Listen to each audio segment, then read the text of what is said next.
Pemerintah Aceh menggelar peringatan Maulid Nabi Muhammad SAW 1446 Hijriah di Taman Ratu Safiatuddin, Banda Aceh pada Jumat, 15 November 2024.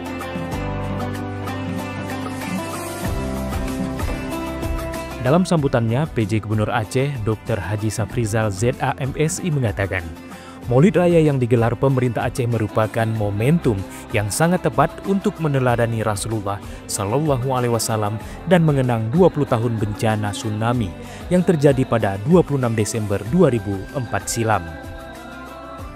Dalam setiap syukur kita kepada Allah, terselip harapan akan syafaat Rasulullah, beliau teladan utama. Kita diundang untuk merenung hikmah, memperkuat syukur dan menyadari betapa nikmat yang kita rasakan dalam limpahan ridho Allah Subhanahu wa Ta'ala. Sebagai bentuk syukur dan mengenang 2 dekade yang lalu, Allah menguji Aceh dengan musibah yang besar sekali.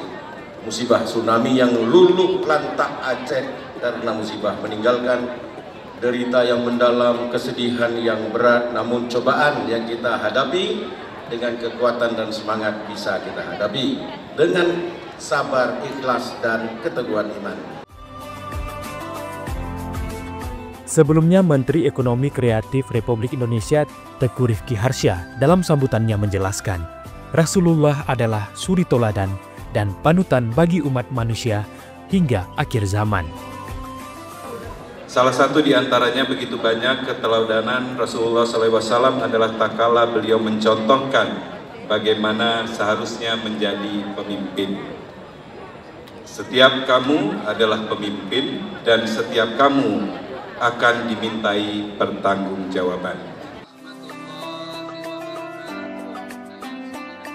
Maulid Raya 1446 Hijriah dihadiri oleh Forkopimda Aceh, para kepala satuan kerja perangkat Aceh, para bupati dan wali kota se-Aceh, serta ribuan warga.